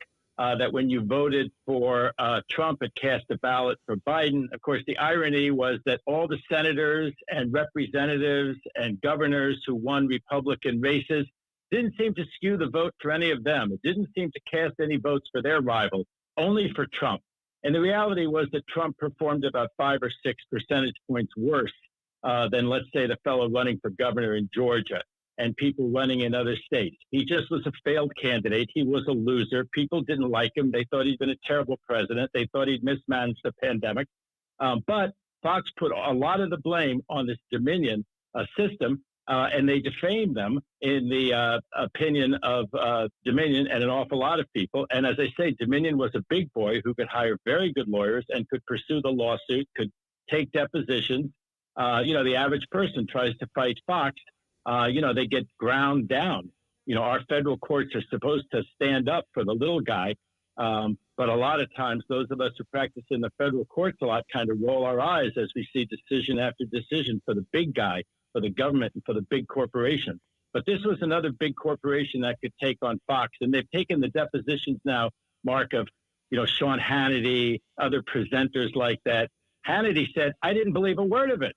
I didn't believe a word of it. But it was news because the president was ballyhooing it. The president was trumpeting it, ex-president. And so we reported it every day, breathlessly, just because the president was making a big deal of it. But I didn't believe it, Sean Hannity said. All this kind of testimony and evidence is very bad for Fox. A lot of people thought Fox would settle. But, of course, one of the problems is that for Dominion, it's really its reputation. It's its sales. It tries to get hired in different countries, to do the elections there. It could be Brazil. It could be Indonesia. And if you have worldwide bad publicity from Fox, it hurts you. And that's what they're saying. They were defamed, and it hurt them. So we'll see how that one comes out. Yeah, I think that you stated so starkly and correctly when you suggest, hey, this is their business. And I made the point at the time that they're in the business of vote counting. And the more you put a stink on them, Fox News Channel, the more you impair their ability to be a worldwide provider of these systems that can count votes. So you stated so well. I wanted to also mention to you, there was a decision. It was one of those emergency applications that was presented to the Supreme Court on guns. It's in the state of New York. And yes. I wonder if you could speak to what happened, because they were. Sure. This is a court that was ruling against, in this case, the firearms dealers in New York. Well, this is the New York State pistol case. This is the one that went up, I think it was last term. Last term was kind of dominated by getting rid of the precedent that all of those aspirants to the Supreme Court, like Kavanaugh and Gorsuch, said they would stand by. Then they didn't stand by it. We had Dobbs. They overruled Roe v. Wade. I mean, it was cataclysmic. So it was easy to get lost in the fact that there was another very bad, I believe, wrongly decided case, this New York State pistol. Now, there have been some cases like Heller, Mark, that said that you can keep arms at home, whether you agree with this interpretation of the Second Amendment or not. And the U.S. Supreme Court did not for 150 years. But all of a sudden with Scalia and a few others, they ruled that the Second Amendment gives you a right to keep arms at home. Whether you have the right to go bear arms on the street, that was the one they kind of decided in New York State pistol and said, yes, you have a right to bear arms. You have a right to carry. And there's only certain restrictions that the state can put on it. So after that was decided for New York and people said, oh, that'll be great. Everyone's going to have a gun on their way home from work and stop in a bar. People are going to run around Yankee Stadium with guns. Are you kidding me? So they said, well, there are going to be some places where you can't have guns. But in general, yes, you have the right to bear arms as well as keep them at home for self-defense. But it depends, of course, what the states do in the future. So what New York State did in the future was to pass very restrictive gun laws. So a gun dealer just ran up to the U.S. Supreme Court after losing in all the courts below and said to the Supreme Court, do something about it. New York passed some very restrictive gun laws. You said they couldn't be that restrictive, and New York tried to be very sly and passed some very restrictive ones. And the U.S. Supreme Court said, at least for right now, we're not going to issue a stay. At least for now, we're going to keep the very restrictive new New York gun laws in effect, and we're going to let them go into effect at this time. So there are things like you can't go into a gun store at all if you're under 18. I mean, you're blocked like you're carded, like you would be in a bar, but a serious carding, you're not even allowed in the store. You can't buy one if you're over 21. There's all kinds of other restrictions. Obviously, the old restrictions, you can't have a felony, that kind of thing. So that was the case that just went up to the U.S. Supreme Court. Doesn't necessarily mean that much. This is the so-called shadow docket where they decide these cases on an emergency basis. They don't issue an opinion, and it's kind of hard to know sometimes what to make of them. They're much more, what's the word I want to use, flamboyant. They're much more notorious when the shadow docket actually produces a stay that matters, when they didn't stay, for instance, that 6-week abortion law before the Dobbs case, that vigilante 6-week abortion law down in wherever it was, Texas or something. In Texas, right. When they did not stay that shadow docket was like, oh my God. This one was dramatic because, my God, if they'd have stopped that, you'd know that the Supreme Court is really on this war path to allow guns everywhere. But it's very, very scary. It's really scary. All the open carry thing. It's scary when they show up at these meetings and you're debating something and, 7 people who look like Proud Boys or are Proud Boys show up armed to the teeth and intimidate people. So it is very intimidating, these people running around with open carry. But at least in this case, Mark, it was okay. By the way, if we're going to talk about guns, I'm ready on Alec Baldwin, too. Yeah, thank you so much, because I wanted to get to that, and I also want to get to the expungement of Donald Trump's charges or the impeachment thing. So we'll get to that. So I'm going to put it to the side for the moment, and now let's get to Baldwin. So he's been charged with involuntary manslaughter, along with a prop master there on the set who's been charged with same. Speak to this case and how it could be made against him and where the high ground is for him, if you would, please. Well, you may say this is the criminal defense lawyer in me, because after being a federal prosecutor, I have been a criminal defense attorney, and that's what I do for a living. And I haven't had anybody quite in Alec Baldwin's situation, although I did see him with his young wife and baby around Beverly Hills. And of course, I saw him on 30 Rock, and I saw him play Trump on Saturday Night Live like everyone else. I'm trying to be as objective as I can, and I don't see how the state of New Mexico is ever going to prove this case against him beyond a reasonable doubt. That's still the standard in a criminal case.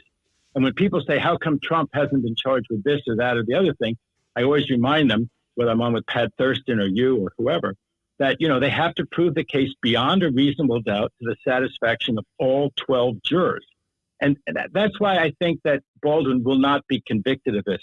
somebody yelled out, the person who's in a position to know, it's a cold gun. He was told it was a cold gun. He had an armorer. The armorer was also charged with 2 counts. But the armorer's job is to make sure that there's no live ammunition in it. He had no reason to think the armorer hadn't done her job. The person who supplied guns to the site said that he never supplied any live ammunition. So some people are thinking, well, if there was live ammunition on the set, and we know now that there was, of course, the round that killed her, the cinematographer. There's the round that wounded the other person. There might have been the same round, but in any event, there was one in his not his holster, but the band around him that he carries, playing a gunslinger in this Western movie that he was making, Rust. And there were also some on trays around there. So some people thought, because it was a very unhappy set and people had walked off, some people have even speculated it might have been sabotage. Somebody put live ammunition around there. But Baldwin would have no idea of that. Baldwin has no reason to think there's any live ammunition on the set at all. Someone's yelled out it's a cold gun, who's in a position to know that. That person has since taken some plea deal. And you can see why anybody would be tempted to take a plea deal. They just charged Baldwin with 2 counts. One carries a mandatory 5 years in prison. Now, this is involuntary manslaughter. This is a tragedy. Everyone agrees it was a tragedy. He never, ever would have wanted anything bad to happen. And yet they're about to charge him. They did just charge him with a 5-year mandatory count. This is the kind of pressure that some prosecutors put on people. And, people sometimes ask me, like cocktail parties and stuff, how is it that people who really didn't do anything wrong take the plea deal? I would never do that. And I said, really? If you were charged with a 5-year mandatory minimum, you'd think really seriously about taking anything where you could go home. If you have a wife and kids at home, or even if you don't, you want to go home to your family. And so they make these extraordinary, draconian charges. And that's what they seem to have done with Baldwin right now. One count carries a 5-year mandatory minimum. On the other one, you could get up to 18 months. You can see what they're telling him, right, Mark? They're telling him, take the one where you could get 18 months, make the best argument you can. You won't get a lot of jail time, and plead guilty, because that's the only way we'll drop the 5-year mandatory count. He's got very good lawyers. He's vigorously fighting the case. In addition to that, the armorer was charged. The armorer also has counsel. And no one's going to be arrested in the case. For the moment, there's a summons. That's obviously the right thing to do. They didn't drag, Alec Baldwin to New Mexico State Court and perp walk him around, which is what New York is sometimes famous for in their state court system. But I just think that he's overcharged. I think it's a tragedy. The widower, the cinematographer's husband, settled, agreed to be the executive producer of Rust. They're still trying to make Rust. Supposedly. It just is a tragedy. I think that, obviously there's that you can't bring a person back. It's just a terrible, awful tragedy. It is not just a criminal on that, David, case for someone to get 5 years in prison.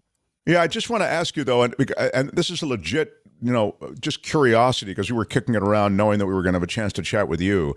And I was saying, I guess it's tough, though. Someone was killed on the set. Does everybody just go, well, it was accidents happen, pretty tough spot? I mean, it's almost as though it maybe, and this is what I'm getting from this conversation. Well, there was a settlement made with the her spouse. After that, you just can't bring a case. I guess what I'm asking is there a societal imperative, to hold people responsible, even if it was an accident? Maybe and is that played out in the law? I think the armorer, whose job it is to make sure that there's no live ammunition, is properly charged. I wouldn't have charged her with the 5-year count. I would have charged her with the 18-month in prison possibility count and let her have a fair fight. I'm just saying it puts an enormous, sort of Damocles over your head to charge you with a 5-year mandatory count. I mean, what rational person wouldn't do almost anything, including plead guilty? In federal court, you have to stand up there and say, I really, really am guilty, and lay a factual basis. In a lot of state courts, you can say, my lawyer told me that this was the best thing for me. And then the person can go right outside and tell the press, I'm totally not guilty. I didn't do anything wrong. My lawyer just explained to me that, I was going to go to jail for a long time and I wanted to go home with my family. That's not very satisfying. You talk about a societal imperative. How about to prove that there was really guilt? Now, if you were going to be the prosecutor on this case, a couple of things that they have on their side, they say that you're supposed to, that there's an industry standard of shaking the ammunition.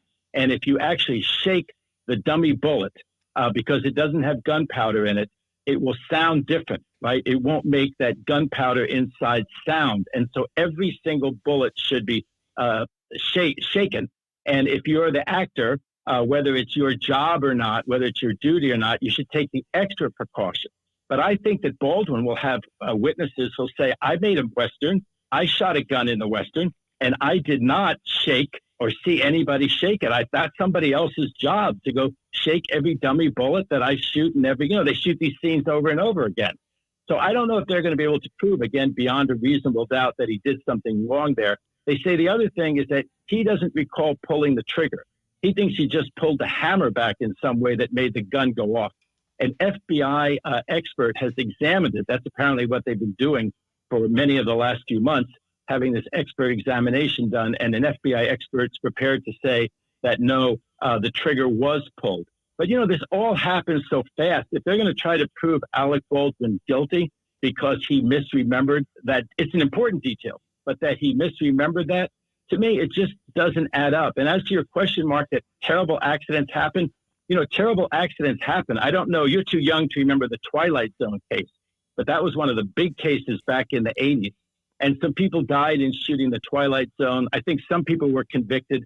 Some people were acquitted. It was a terrible accident with a helicopter.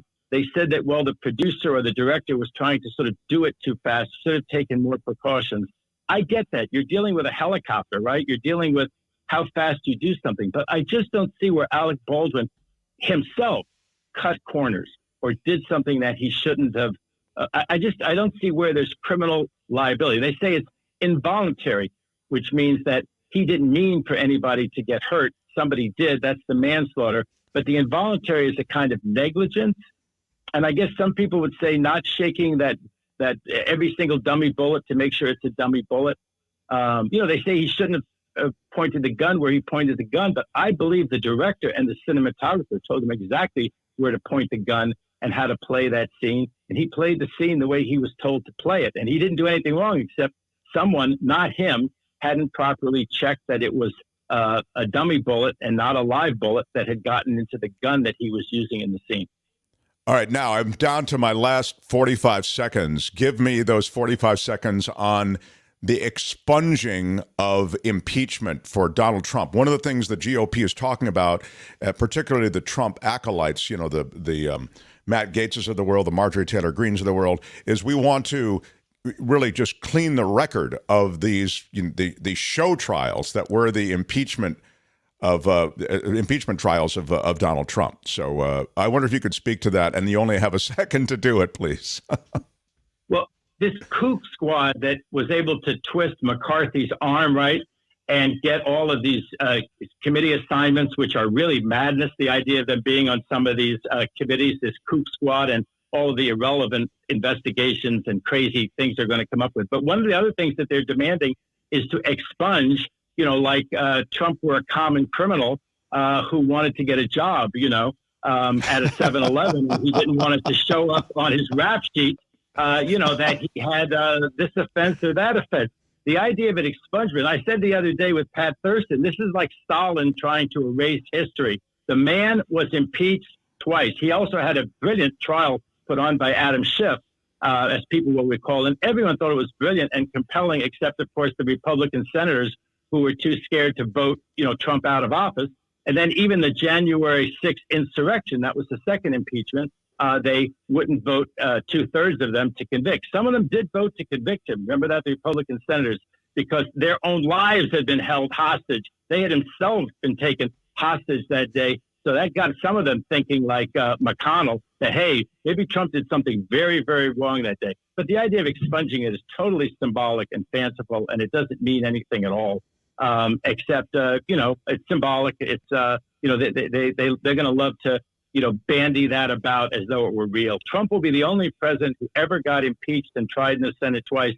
And I guess he'll be the only one who got this crazy expungement, because even later after that, some of his base just wouldn't let it go. They just would. I mean, January 6th, they're going to expunge that. January 6th, in my opinion, you ought to be prosecuted for, ex-president or not, prosecuted for in federal court by Merrick Garland.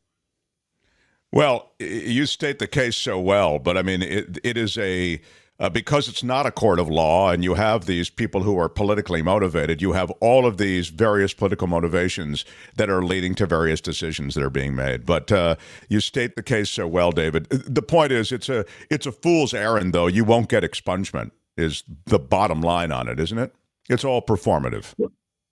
It's all performative. It's all a fool's errand because the history is what the history is. You know, this happened to the man on the $20 bill, Andrew Jackson, still on the $20 bill. He's about to have Harriet Tubman, I think, either in place of him or on the other side of him. But Jackson was himself impeached, and he himself got an expungement. So somebody has read their history and said, well, if Andrew Jackson, the man from the Trail of Tears and the Cherokee Indians, if he could get an expungement, Trump could get an expungement. And all I can say is Trump's in good company with Andrew Jackson and the Trail of Tears in my book. No, it's right. Andrew Jackson is a despicable president. I've said it before on this show. I can't believe he's on the $20 bill. It makes me sick. I'd rather have Beyonce on the $20 bill than Andrew Jackson. But well, Mark, yeah. I would say this: all of your viewers who agree with you should send you their 20s.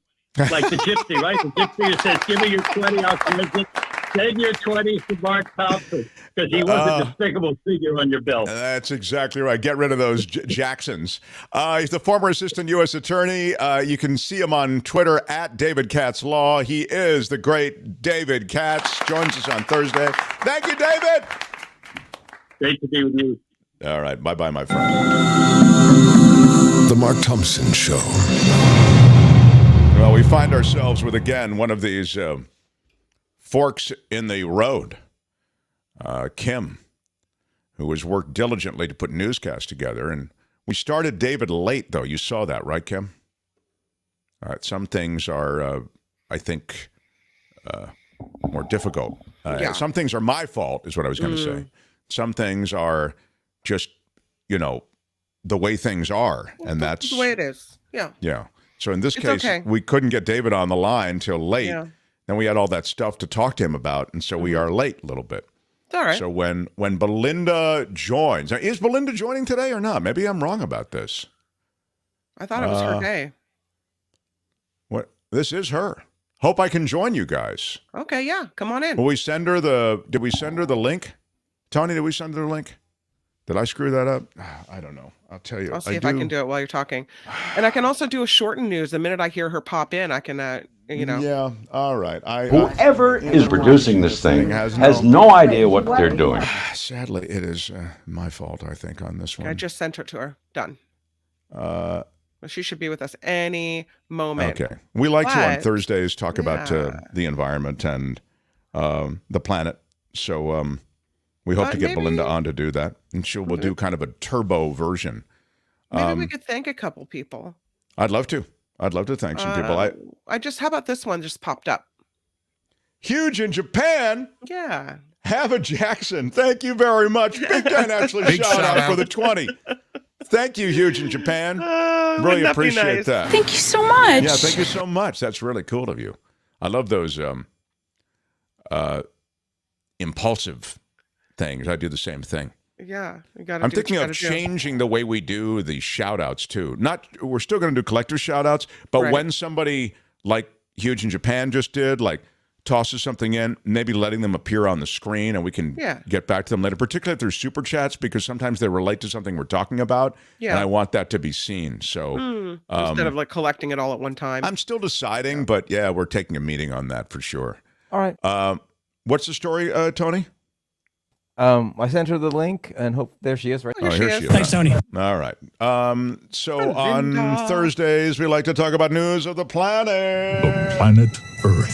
Some call me nature. I am very passionate about the planet. Earth. A living, breathing planet capable of sustaining whatever life forms we see fit to deposit on it. Spock, judging by the pollution content of the atmosphere, I believe we have arrived. It's the planet stupid.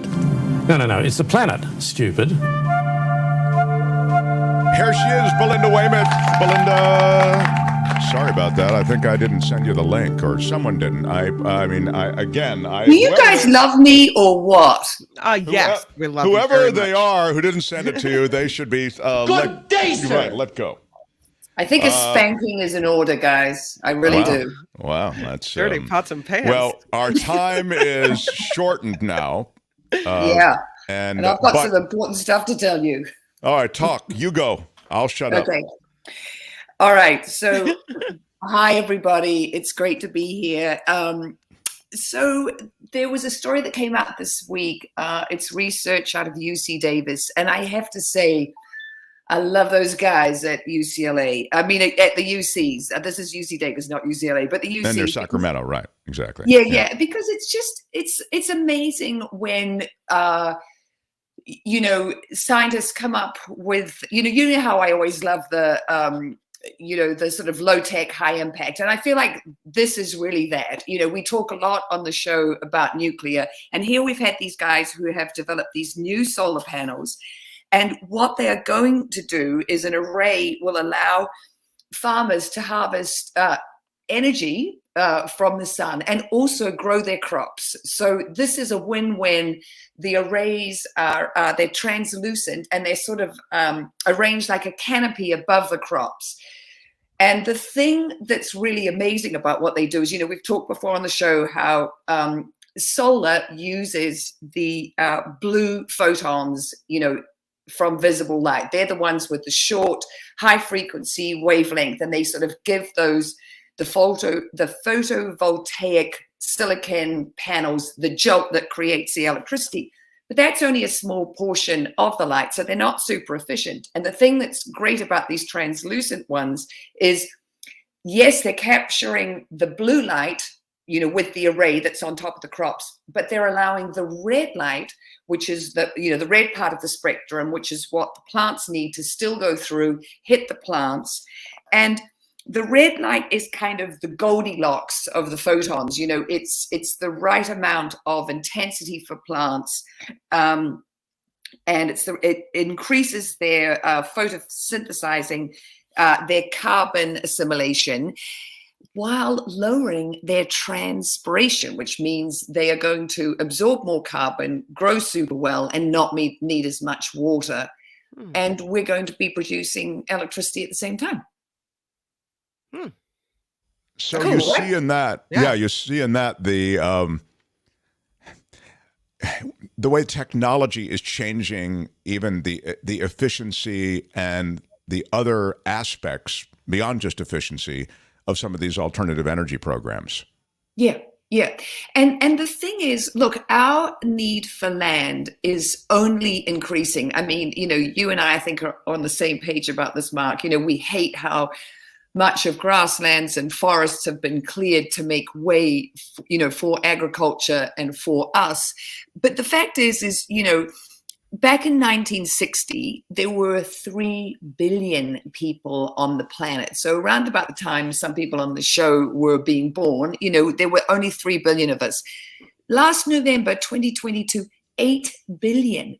And by 2050, which is only another 27 years away, there are going to be 10 billion people on the planet. So we're going to need more food. It's going to be hotter. Water is going to be,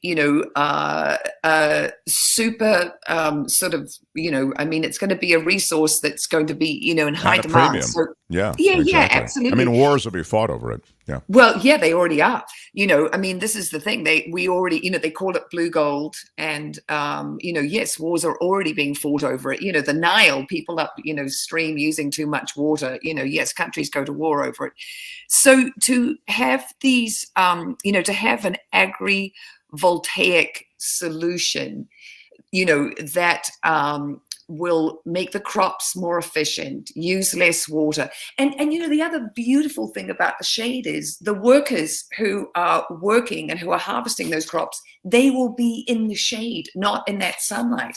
And remember, when we have hot summers here, the conditions in the Central Valley for our, agricultural workers is brutal. So if we could provide shade for them, it's environmental justice as well. So I think it's really amazing. And we have to be looking for these solutions that, do all these things at the same time. And then also, once they're being manufactured, they would be able to take them to the developing world, and they would be able to, become part of the infrastructure super easily, much more easily, what I'm going to say, much more easily than one of these small nuclear power plants. You'd be able to put, these arrays above crops. It's not highly technical stuff. They're simple. They're on poles. They're up above the crops, and you're creating this. As I always bleat on about this low tech, high impact solution. Well, I also think that you touch on something here where you suggest, hey, look, it is not the only answer; it's part of the answer, and so I kind of like your approach to that as well. Stand by. I want to quickly have a break, talk to Steve Moskowitz, who is waiting in the green room, and then I want to come back to you because I know that's not the only story you want to get to today. So Belinda Waymouth, It's the Planet Stupid continues. Right now, a quick check of Moskowitz land. Yeah. The Mark Thompson Show. Steve Moskowitz, everybody. Steve, that's our last conversation of the day. I just think about all the things that, and I've tried to make this point, that you do there at Moskowitz LLP. I mean, my God, we talk about tax advantages. We talk about ERC, finding money, government money where you don't think you qualify. And I also think about building a business and finding all the ways that you can shield yourself from a lot of the ways the government will take that very valuable money, which you need to build your business. Mark, that's so true. That's what the big boys do. The big boys and girls have an army of people like us, but most small businesses can't afford to hire one full-time person like us. But what's very affordable is having us come in and just do what you need. And one of the things that you mentioned is you say, we can help you if you're anywhere in the country. But you might say, well, wait a minute, what happens if I have to go to tax court or something, or you have to go to the IRS office? What happens there? The IRS recognizes an attorney, the member of any state bar. So we're attorneys in all 50. According to the IRS, they recognize us as attorneys, whatever state we're in, based on the fact that we're licensed in California. And with the tax court, you say, well, gee, shouldn't the attorney be familiar with the judges? That's such an important part of lawyering. And the answer is, in the tax court, there's only 19 presidentially appointed judges for the whole 50 states. They literally travel around the country. So the same judges that we would appear in front of anywhere in the country would be the same judges we appear in front of here in San Francisco.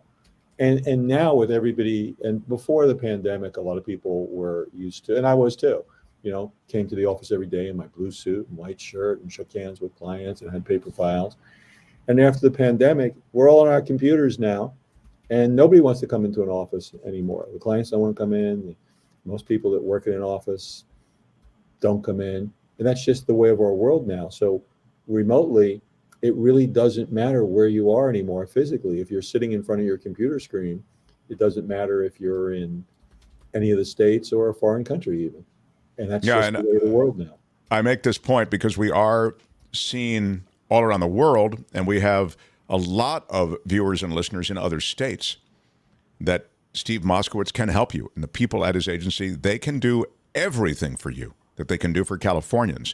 And for Californians, they've been helping them for over 30 years. It's a terrific legacy that Steve Moskowitz has in our community and beyond, and it continues.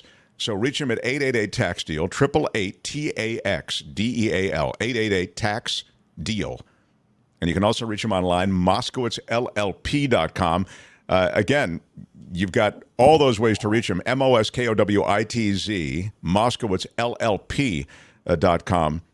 Reach out, and you've heard what Steve can do. I hope you'll take advantage of it. Steve, great talking to you, and thank you. Thanks, Steve Mark. Moskowitz, Thanks, everybody. Hi. Yeah, right on. The Mark Thompson Show. Now back to Belinda, who I'm so glad we have another minute with or so, another few minutes. Belinda, so that's the evolution of technology when it comes to solar. What else do you have? Yeah, that's the good news. Oh, great. And I don't know if you already talked about this on the show this week, but did you see the report this week about freshwater fish and how contaminated it is? I saw it, but I didn't talk about it. So please get to it. Well, it's, obvious. It's kind of a no-brainer. If it's in fresh water, it's closer to us. So it's closer to all the industrial chemicals that, companies are allowed to put in waterways. But the finding that freshwater fish, particularly from the Great Lakes, where you'd think there'd be quite a lot of dilution because they're so big. But, eating one serving of that fish is like drinking highly contaminated water, a glass of highly contaminated water for a month if you want to load up on PFAS. And those are the forever chemicals that make fabric, stain resistant, water resistant, all those things. And it's just, awful that, we're drinking, and ingesting our own pollution. It's outrageous. I mean, it shouldn't be happening.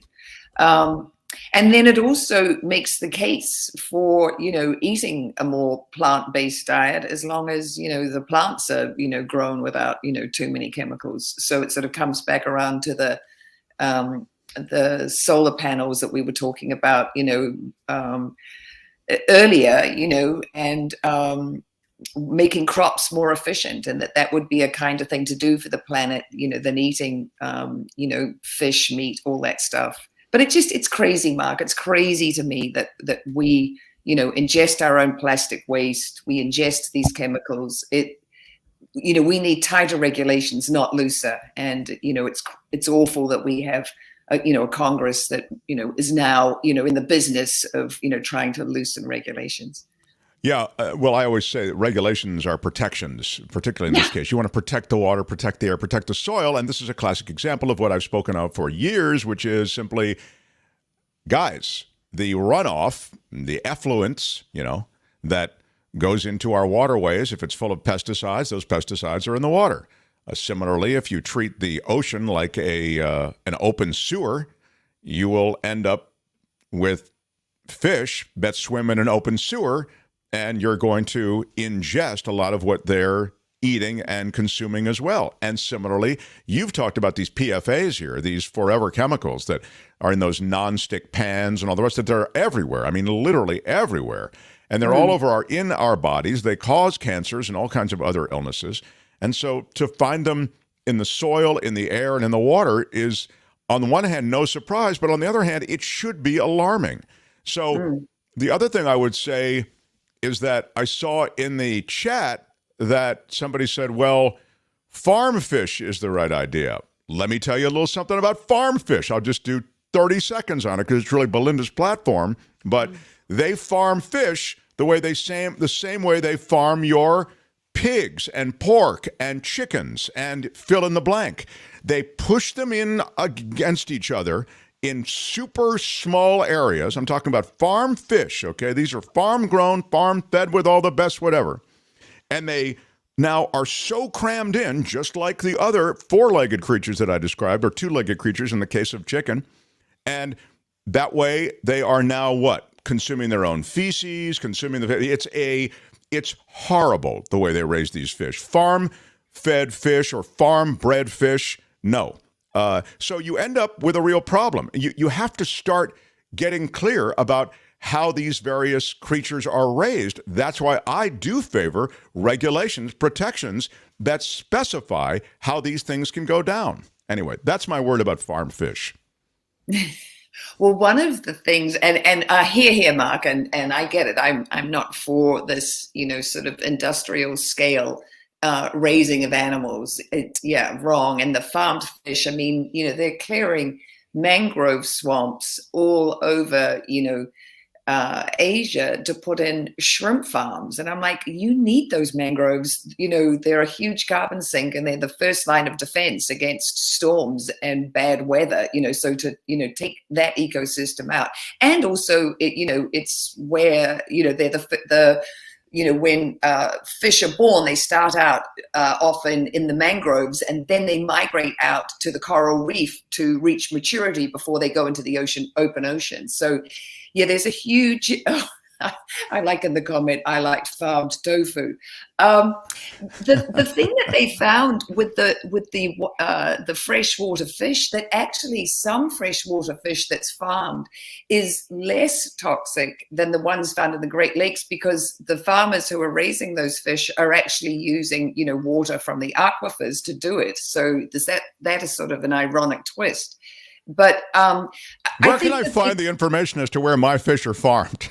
yeah, well, that's the problem. Wouldn't it be nice if that was right on the package? If you knew exactly what was happening on the package in the restaurant, exactly. Please. Yeah. Well, I used to be really into, if it had the Marine Stewardship Council seal of approval, it was MSC on it. I was like, oh, that's great. I can buy this fish. And then I read this story about the fisheries getting the Marine Stewardship Council seal of approval by paying to have themselves rated, by the MSC, kind of auditors. Yeah. It wasn't actually working. I think, yes, we have to do research. We have to be mindful, and we have to, eat more plants, is what we have to do. And yes, go then ahead. Also, we have to really push our elected officials, to vote for sustainability and to vote for regulations that protect us, and to really jump up and down about that. I mean, we get very, concerned about how much things cost, and rightly so. California, worked out that we were being price gouged by, the oil companies when they upped their, the cost of oil to, the cost of gas to crazy prices, when Russia first invaded Ukraine. It was, crazy, insane. And now, Newsom is going after them to say, look, you price gouged. But, all of this stuff is interconnected, and we just, we have to be conscious. And I think you have to be, I know that there are a lot of things to worry about, and I just want to say to our listeners, I know it can sometimes feel overwhelming. So just pick the one environmental thing, that you care about, that means something to you, that, you want to, do something about, or, make it better, in your life, using less plastics, driving in your car less, all those things. I do think that that's a great message, because otherwise you go, I don't know, man, it's all bad. I'm just going to keep doing what I'm doing, which is sort of the way society's moving. Yeah, it's just too much. So I think that's really great advice. You can find her on social media at Belinda Waymouth, Waymouth, Belinda Waymouth. And she's here with good news and also concerning news on Thursdays with That's the Plan Stupid. Belinda Waymouth. Thanks, Belinda. My pleasure. Bye, you guys. Talk to you next week if you send me the link. Yes. Thank you for reminding me. More is the planet stupid. No. It's the planet stupid. Next time, only on the Mark Thompson Show. We've got a listener, Randy. You see him there in the chat. Randy, I'm no fan of the oil companies, but why don't we get as upset with the huge profits that Apple makes every year? Well, Randy, one thing has to do with profits. The other thing has to do with the way you make profits. I'd suggest the oil companies are subsidized by you. You give the oil companies all kinds of tax benefits and subsidies for exploring oil on your land. Federal subsidies, that's right, and federal land. And in our country, or your country, if you want to think of it a different way. And so the other thing I would say is, if you say, well, yeah, but that helps with the price of oil here. No, it doesn't. Those companies take that oil from your land and they sell it over there, and it helps their bottom line. So I do have problems with the oil companies. I have problems with the oil companies because they're destroying the planet, because they do things along the lines of environmental devastation.